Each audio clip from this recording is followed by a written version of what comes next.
Bonsoir à tous, j'espère que vous allez très bien. Bienvenue sur votre chaîne Solange Funga TV pour un nouveau numéro. Aujourd'hui, nous allons plus parler d'actualité.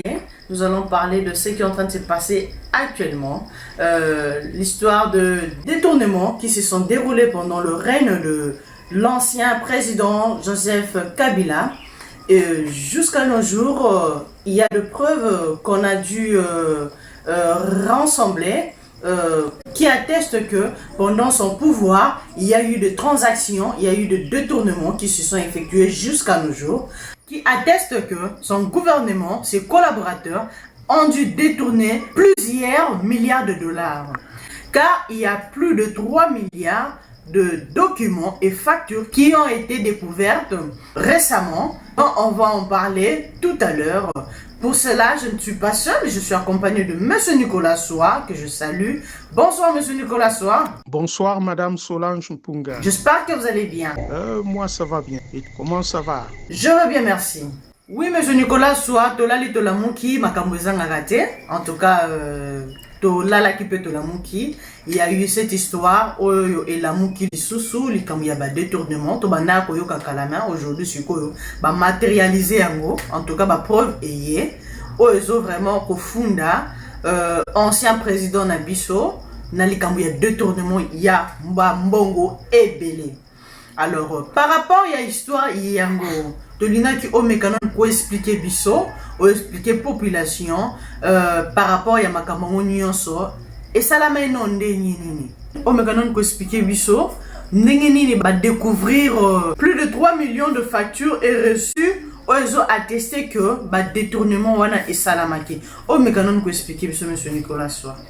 Oui, ok. Makambo ya ba détournement oyo et salamaki tango Joseph Kabila azalaki na pouvoir ti lelo ezalaki de 2000 ba document ba ezali eza 3 millions point 5 mille documents ba reçus ba facture oyo ezalaki ba transaction ezalaki ko salama na banque oyo na kombo etangami na kombo ya BGFI.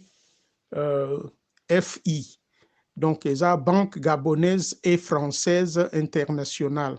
Donc, banque wanande ezalaki kosala ba transaction ya oyo disons ezako uta ba mbongo kabili bazalaki ko bimisa na banque centrale et puis ezako kende na compagnie moko ba ko bengango Sud Oil.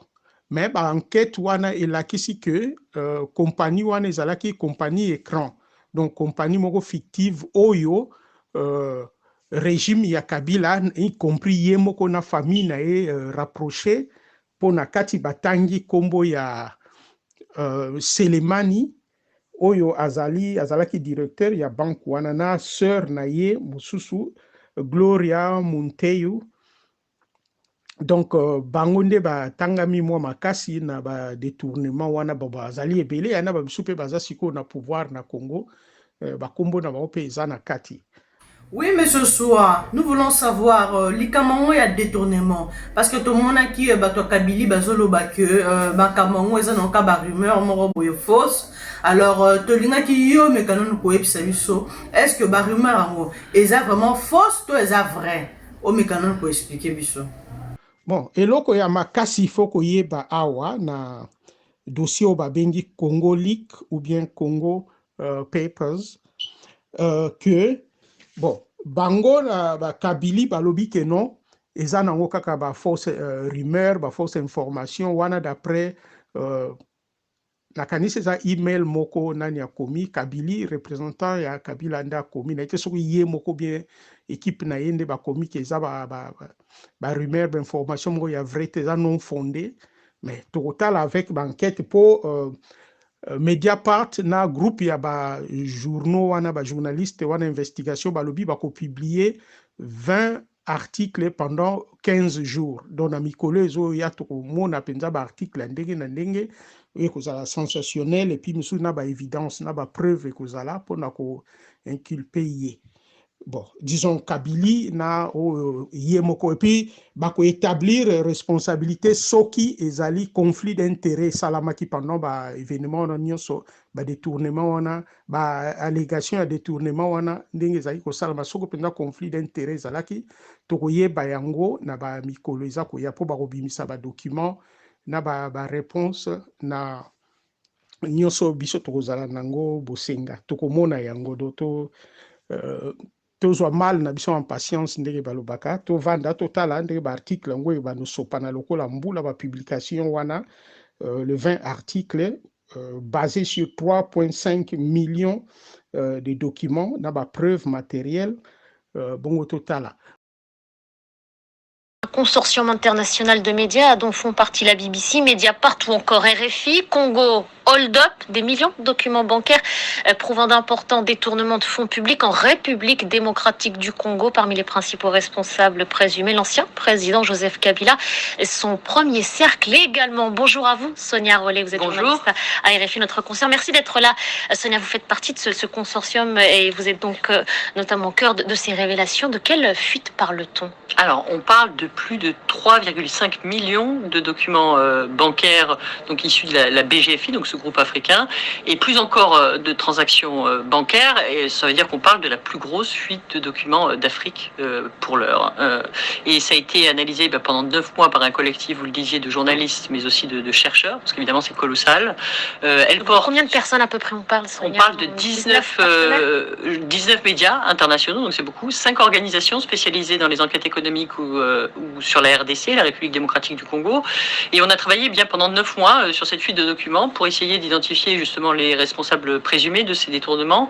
Alors ce qu'on a découvert notamment, c'est que la famille de Joseph Kabila et l'ancien chef d'État et certains associés ont perçu à travers donc une nébuleuse de société au moins 138 millions de dollars d'argent public. Nous nous intéressons évidemment à chacune de ces sociétés, chacune de ces affaires. Le premier volet, c'est par exemple sur une société qui est assez peu connue au Congo, les gens ignorent complètement ce que c'est, Sudoil, qui a quand même, avec toutes les sociétés qui se trouvent autour, reçu plus de 150 millions de dollars d'argent public. Donc on s'est intéressé sur pourquoi cet argent est arrivé, où est-ce qu'il est allé, qui sont les bénéficiaires. On a découvert d'énormes retraits en liquide, on a découvert l'évaporation en fait des recettes de l'État. On a suivi en fait toutes ces transactions. Vous avez donc vous avez mis en lumière la défaillance d'un système bancaire et de la complicité, en tout cas présumée, d'une banque en particulier. Pour remettre les choses dans leur contexte, on parle de détournement de richesse. Vous le citiez à l'instant, plusieurs millions d'euros, alors qu'on parle d'un des pays les plus pauvres au monde. 70% de la population vit avec moins de 2 dollars par jour. Je donne ces éléments pour remettre un peu en perspective et en contexte. Comment est-ce que vous avez procédé ? Quel a été le mode opératoire ? Alors, on a commencé par l'analyse de ces données, donc l'analyse des comptes. C'était vraiment important pour nous et c'est pour ça que le chiffre de 138 millions, c'est vraiment ce qu'on a pu prouver, sur lequel on peut tracer, donc tracer depuis les comptes par exemple de la Banque centrale ou d'institutions comme la Commission électorale ou l'Assemblée nationale, jusqu'aux comptes des sociétés donc, qui sont tenues par ce premier cercle, et puis jusqu'au qu'est-ce qu'on en fait, quoi. C'est-à-dire concrètement, ici, achat de maison, ici, on a financé par exemple un bateau, enfin, on a essayé de savoir exactement ce qui était fait de cet argent et comment il s'était retrouvé là. Évidemment, on a envoyé des centaines de confrontations, de lettres de confrontation, de demandes d'informations à travers toute la République démocratique du Congo, mais également à l'extérieur du pays, puisque cette enquête nous emmène sur les 5 continents. Ce qu'il faut savoir, c'est que l'ancien président Joseph Kabila, sa famille ou ses principaux associés n'ont pas donné suite à ces questions, qui cherchaient à comprendre ces flux financiers, pourquoi est-ce qu'ils avaient été opérés de cette manière. Alors on a eu quand même beaucoup de réponses de beaucoup d'institutions, etc., mais pas les principaux responsables, donc présumés de ces détournements. Qui réagiront peut-être une fois que ces révélations, justement, vous les aurez livrées publiquement. Il va y avoir justement d'autres révélations qui vont suivre en plusieurs étapes, je crois, Sonia ? Oui, ça va durer 15 jours. C'est énorme, c'est vraiment... On va détailler chacune des sociétés, notamment. Ça va nous emmener sur tous les continents, parce que vraiment, on assiste... Il y a beaucoup d'hommes d'affaires aussi étrangers qui ont travaillé avec l'ancien chef de l'État Joseph Kabila. Donc on s'est intéressé au cas de ces principaux hommes d'affaires. On va s'intéresser à différents cas d'institutions aussi pour essayer de comprendre des événements aussi sur lesquels il y a eu des détournements de fonds. Donc c'est vraiment un programme assez riche pendant 15 jours. Je pense qu'on va avoir une bonne idée en tout cas des différentes méthodes et techniques qui seront employées pour faire des détournements de fonds. Je pense que c'est vraiment historique en fait cette manière de documenter les choses où pour la première fois on va vraiment suivre pas à pas comment on s'est accaparé certains revenus de l'État et quelles techniques on a employées justement à travers ce système bancaire pour y arriver, parfois même à l'insu de certains acteurs. Merci beaucoup Sonia, merci pour tous ces éléments. Oui, monsieur Nicolas Soua, tout le monde plus de 3 millions de factures et documents où ils ont attesté qu'il y a eu détournement. Alors, Tolingi, justement, au mécanisme de Sabiso, somme, il y a un bon où ils ont détourné. Combien au juste ils ont détourné na Katia affaire yango?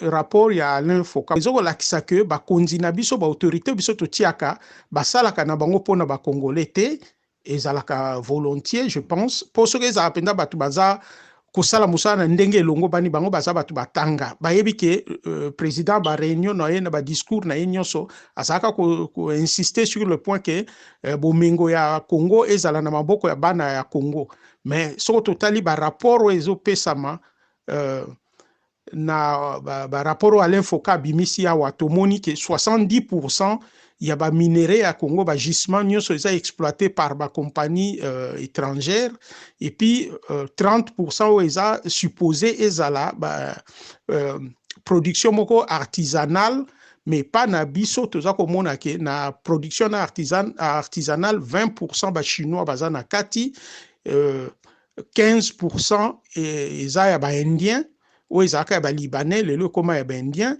et puis 5% nde eza ba bikolo mususu wana biso mo ba congolais presque to ko se retrouver te mais siko ba konzi na biso côté wana ba monaka te ou bien ba yebi kaka ke bazwa kanyaka po ba paya wana ba continuer na bango ko exploiter mboka na biso to komaka ko respirer mo pepe ya pambo to za ko respirer na mboka et puis awa balobi na rapport ba utopesa sur mbongo nyonso Kabila yibi wana ezomona na que eza salaire ya un Congolais moyen ya 250 000 ans. Donc mbula 250 000 moto fa sala po akoka kozwa montant o bati wana un Congolais moyen. Bota la gravité ya makambo. Oyo ndenge mboka na biso eza konyokwama. Montant oyo bazo lobela awa esali à peu près 138 millions.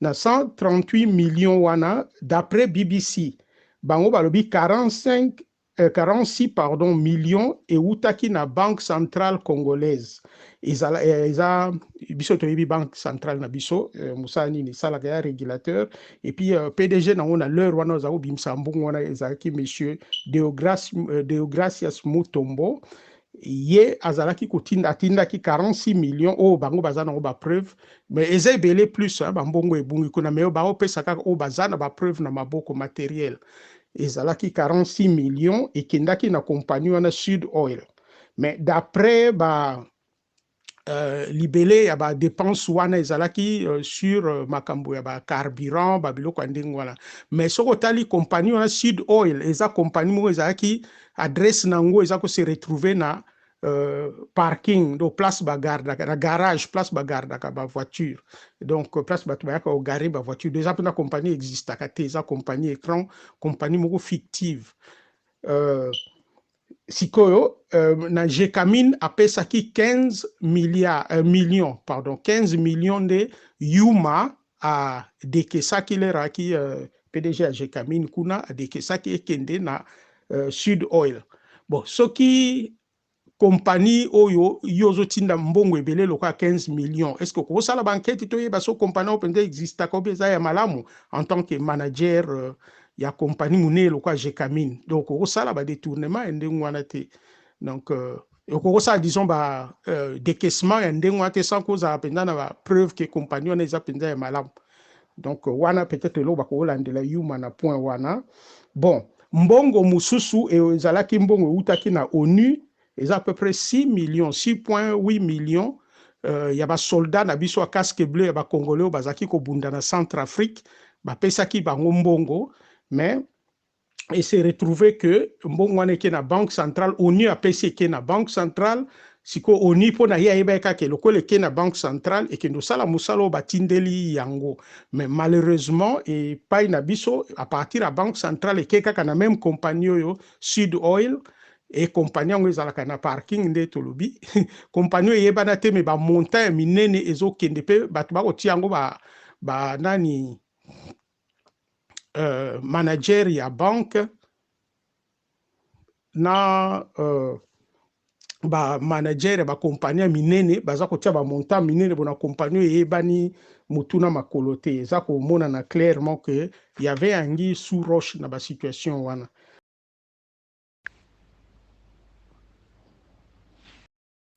Monsieur Nicolas Soa, toyebi que na mboka na biso impunité eza monnaie courante. Mais otolingi penzo mekanon ko ebisa biso. Est-ce que bakoki ko sa déception te? Pour cette fois-ci, ba mekoto ko sa déception, ba mekako kanganon ba o baza à la base, il y a détournement o salami o parce que montant o yo cité wana, ezo là ça vraiment que bolingo ya Congo ezate. Bolingo penza ya Congo ezate, baza na posa peuple et continuer ka ko souffrir. Na ko souffrir mikolo nyonso peuple zo lela mais bango bazo ke ko détourner ba mbongo ebele bongo ou soit ba ko kana bango peka ko kangate parce que ba yebi que ba intérêt na bango pesa na kati ba yebi que peut-être so ba dénoncer bango peut baza dénoncer tondeni. Est-ce qu'il y a-t-il conflit d'intérêt à l'intérieur? Monsieur Nicolas Soa me kan ko expliquer biso. OK.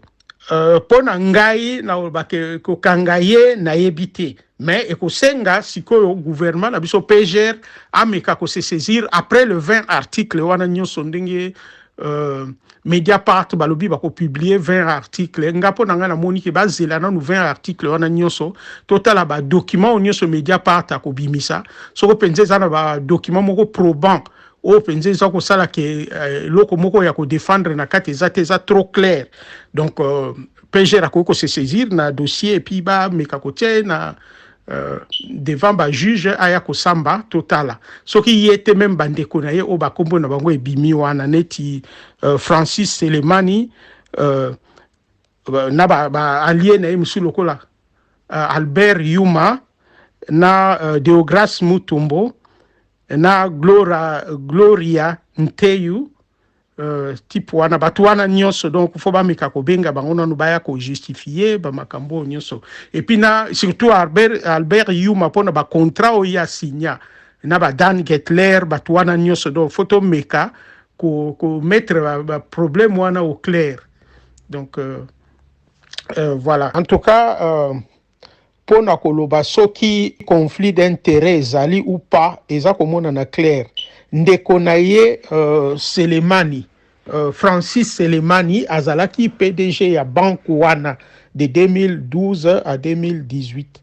Donc eza ba transaction nyonso esalami na banque wana mingi kwa esalami na banque wana ndeko na ye azali PDG. Donc eza komona na conflit d'intérêt ezali po ndeko nemta osala place wana banque eza concerné na ba transaction o ya mabe mbongo euti libanda to euti na banque centrale ekoti nano na banque wana et puis à partir la banque wana ekei na compte o ya compagnie yo Sud Oil o eza compagnie moko écran fictive pe mbongo wana à partir la compagnie wana eza détourné mbongo ya Seni mbongo ya Foner mbongo ya mama kambebele ya minene ya l'état mbongo ya ba casque bleu ya ba soldat na biso tuza komona na émission tuta kotia na émission ya Sango Mokonzi autai ko sala na ba mama o ya ba basi ya ba soldat na est na biso kuna baza ko lela salaire ya $100 kaka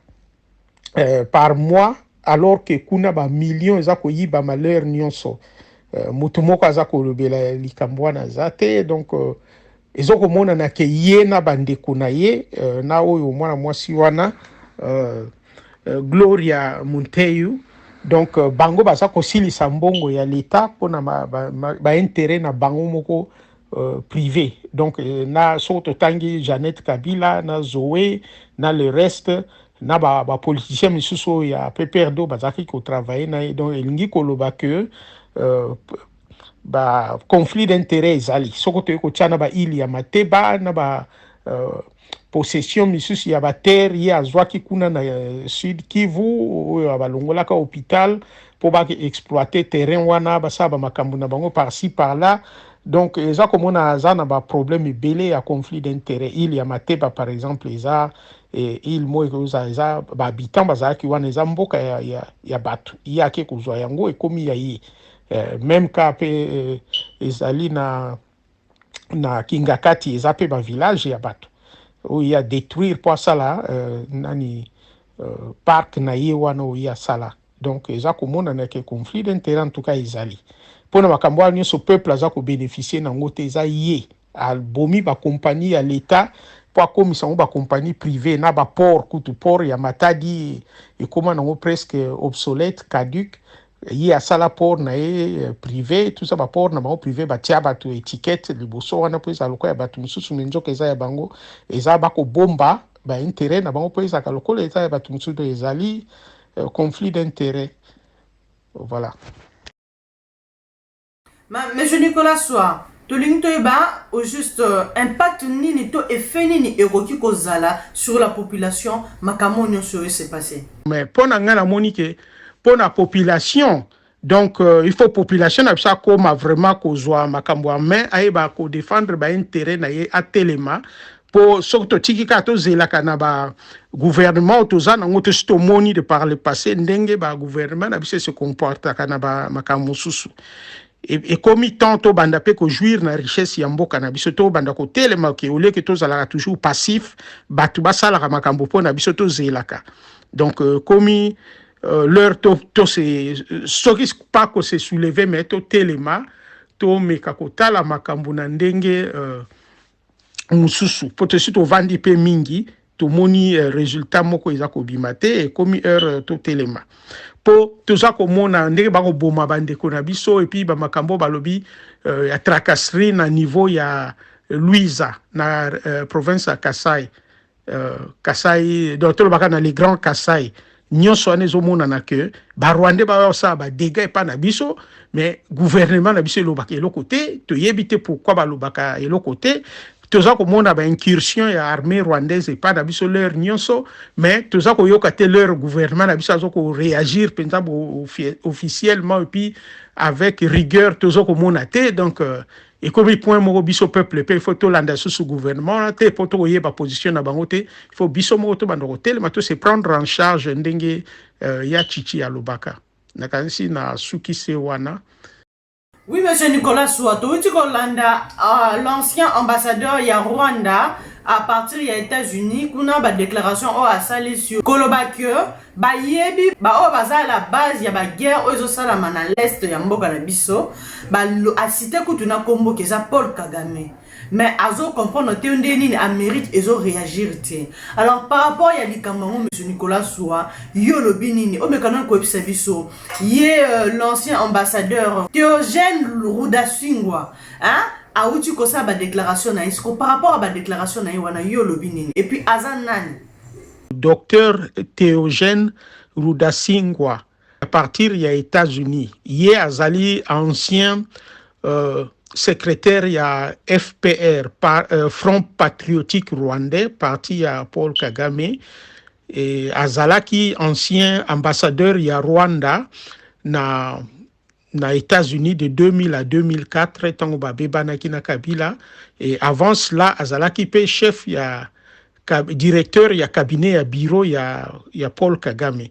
Donc makambo o ezobima na munoko na ye eza komona na eza makambo moko fondé et puis ezali na impact ya makasi pe il faut bazwango na considération ya lobi boye azo kamwa ndenge ba américain jusque là baza kosala eloko te na makambo ezoleka na est ya Congo alors que bayebi bien que mutu aza kosala biloko nyonso eza Paul Kagame makamba ADF surtout ezoleka na est ya yebi que ADF wana eza nango ba Rwandais et puis baza en contact ba équipe ya ADF ezalaka en contact na James Kabarebe wala ki ancien chef d'état-major epa na biso kala et puis ministre de la défense na Rwanda ya armée rwandaise na général de brigade Dan Munyunza donc bango mibale wana mutu basalaka coordination ya ba ADF nalu o bakoboma bato na este ya Congo d'après d'après Théogène Rudasingwa ye alobi que ezali ba Rwandais to basala ba makambo ezoleka na este ya Congo. D'ailleurs tout ce olobi yango pe na ba mission mwa mingi awa ba preuve komi ebele ba moni ba soldats rwandais mosusu na Kasai bazomona bango un peu partout na Congo bazako komona bango na est ya mboka, donc partout wana eza susu eloko kobomba te donc présence rwandaise eza penza epa na biso. Mais ye akei susu plus loin alobi ba attaque oyo esalami na Uganda oyo bauti koboma bato na Uganda ba bombe etiami le 16 novembre ya mbulo tozali donc na Kampala 3 kamikaze bakendaki bakotia ba bombe bato balata ba bombe na nzoto wana batie ba place mwa ebele pembeni ya bureau ya la police eza na centre ya Kampala na pembeni ya parlement na bango babeti ba bombe bamakambo ebele sami batu 33 personnes bamusu baki blessé police moko akufi na les 3 kamikaze wa bango nyonso bakufi. D'après Théogène Rudasingwa wana aux ancien ambassadeur ya Rwanda na États-Unis azaki pe très proche ya Kagame pendant période ya AFDL ezaki koya do ye abandaka la travailler na Kagame bambule ebele et puis azalaki ancien directeur ya cabinet ya bureau ya président ya Paul Kagame. C'est que, et puis azalaki ambassadeur en plus de surcroît ambassadeur ya Rwanda na États-Unis. Pour mboka lokola États-Unis, pays nyonso en tout cas boko tia n'importe qui kuna taza l'ambassadeur na bino. Soko botie mutu faza mutu mo penda yebi gouvernement na politique na bino malamu.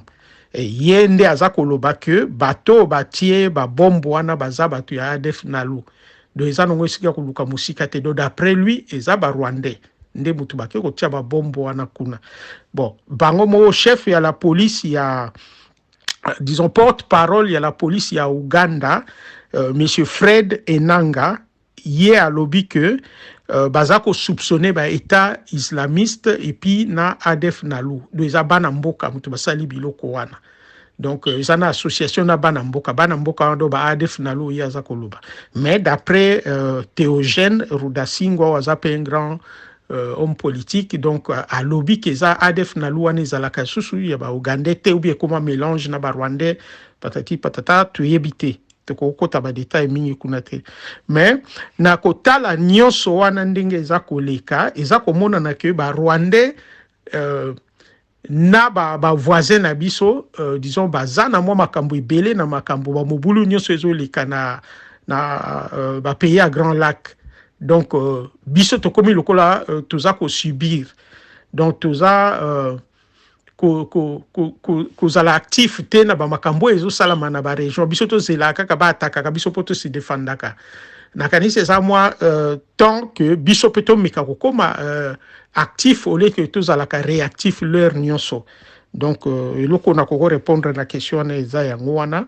Mais na soko natali un peu plus loin natali ba makambo eza ko salama na mokili ngana koki ko moni lango na moi musika po soko landi bien makambo baza ko accuser ba révélation et salami sur plan clan ya Kabila ba mbongo ya yibi eza façon moko ko lakisake asalaki ko sala mabe ba congolais fo bo fungole mi se soit pour poursuivre ye alongwa na bo effacer na tableau do bolongola ye na circuit donc abunga complètement soit bakangaye wazongisa ba mbongo wana eza un. Et puis deuxièmement le fait que Théogène Rudasingwa azako accusé ADF nalu et puis azako lié bango na Rwanda donc ezako lakisa que pona ye Rwanda eza allié ya malamu pona Congo te et puis eza vraiment gouvernement actuel ya Rwanda eza gouvernement moko ya malamu te pona kimia na Afrique centrale et puis na région ya Grand Lac et loko ya linga lo bayangwana. Bon et loko mususu ezali que ce que tolandi be événement et salami récemment likamba ba bombe wana eza déjà kolakisa ki ya quelque chose qui se passe na niveau ya Uganda. Likambo ya un ancien politicien il y a Rwanda accusé Rwanda publiquement ouvertement pas lié bango na makambo mabe oze sama na Uganda de za déjà ba sinimo eza ko lakisa que na Rwanda na Uganda bango nyoso bamboka wana baza na mwa ba problème na bato batinda ka bango ba ko sama makambo na Congo faut basala apparemment ils ont bona fois ça un peu prudent basala attention. C'est comme si eloko moko eza ko se préparer malembe pour so totali surtout sur Rwanda. Balobi moi makambo belé ya mabe ya Rwanda récemment. En Angleterre par exemple tout moni ba livre belé komami neti livre ya Michaela Wrong ya chaki Do Not Disturb. Na kata livre wana lobeli makasi ndenge ba gouvernement rwandais et boma Patrick Karegeya wa azalaki pe ancien bras droit ya Kagame. Donc ba kina ko boma pa boyaki ko travailler na Kagame a monaki que non ko continuer na lui wana te a se détachaki Kagame atinda ba kibalanda e ba kendo boma ekuna mais makambango in anglaise journaliste et puis écrivain a uti ko komango mikolo deux ans récents il y a néo kako tozali bon et puis Judy Rive Azali écrivain peu canadien il est pas commis l'éloge du sang. Dans ces livres-là, Azako parlait kaka makambo mabe ya Kagame. Donc, ndenge kaka bomaka batu, ndenge azako sala ba dégâts na koboma ba Congolais, ko sala ba dégâts na Afrique centrale, nyoso pe komami na livre wana.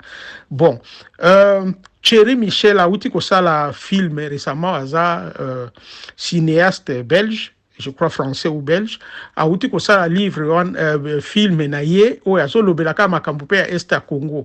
Mais na makambo wana pe kombo ya Kagame za na kati na makambo ya rapport mapping babiloko mo ebele o ezo ko accuser Rwanda directement et puis na président Paul Kagame na kati ya bako pointer du doigt na kati ya ba accusation nyonso wana eza na kati nyonso ko bimaka ka ba série oyo. Winfrey Oprah oaza journaliste munene na États-Unis ya mwasi yepe asala ba émission na yepe nzeza ka suivi récemment outi ko sala émission moko sur makambo ya basi o ba ka violer na Congo ndenge docteur Mukwege akoma nani yemtaza ko réparer basi tout ça donc nyoso wana eza ko lakisa que makambo ya Rwanda wana ya salaka ekomi kokoma sous les murs quoi donc bakomi ko exposer ngo eza faisceau ya caméra ekomi sur ba makambo wana donc nyoso bako meka ko tia ngo en vedette pona ko lakisa que tant ngo e bandi kokoka ya bazwa solution na ba problème wana et en plus soko tali makambo pesa ko sala na République centrafricaine eza komona na que ndenge monde ezali susu ndenge ezalaka liboso te ba centre attraction comme ebele ba américain na bango ba européen ba komi pe na mwa misu mususu ya komonela makambo po soki ba bongisi makambo te bango ba kokozala un jour ba perdant surtout na Congo o eza place ke ezali na ba minerais ya venir so ba meki ko bongisa situation ba congolais te na ndenge to uti ko loba na mission uti ko leka nzala eza makasi na Congo na population ba ko souffrir makasi ndenge ape ba chiffre uti ko lakisa wake mbongo Kabila ibe ko sala salaire ya 250 ans il y a un travailleur moyen donc ça ko lakisa que donc il faut basala quelque chose pona to komi le pays oyo malnutrition et battre son plein to comme penza parmi ba pays obenga pays pauvre pays anzala boyena bo alors que to zali batu moko na ba richesse za na mboka na biso na ressources humaines to za nango to kokai ko zala mboka ya ndengwana te soko to zala bongo bango pe ba une part à jouer na kati ya makambo ezoleka donc ba comme il faut comprendre loka que ce que continuer bongo que ça bango nde ba les grands perdants donc faut ba sala quelque chose peut-être wana ndenga na zo mone lango donc le biloko ba comme ko exposer bato bazaki ko travailler na bango kala ba comme ko lakisa mabe na bongo na ko bimisa ngo na polele po mundele so akomo sala bongo c'est que basi ba lembi basi ba sandio de za façon mo pe biso peuple congolais peut-être so to ko telema to meka ko appuyer to exploiter ba situation eko sama mikolo eko zala nous bien sommes arrivés à la fin de notre mission.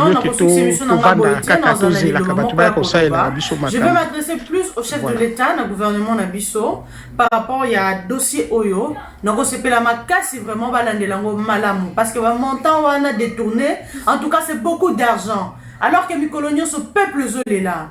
Bana na biso bazotanga te bambongo owana basomo wana et okaki au servir na éducation ya bana na biso et okaki au servir na alimentation ya mboka na biso mais te eza détourné pona bien na bango ba famille na bango na bana na bango. Alors pona likamango ndenge déjà bimi polele bimi na grand jour na kosepela makasi batia ba disposition nyonso pour que ba oyo baza à la base ya détournement wana bazala arrêter. En tout cas bati kabacha non Babylone mususu mipandi batala pe non peuple botala non peuple bolandelango parce que na landaka mokonza mboka na landaka yo mingi et puis j'ai des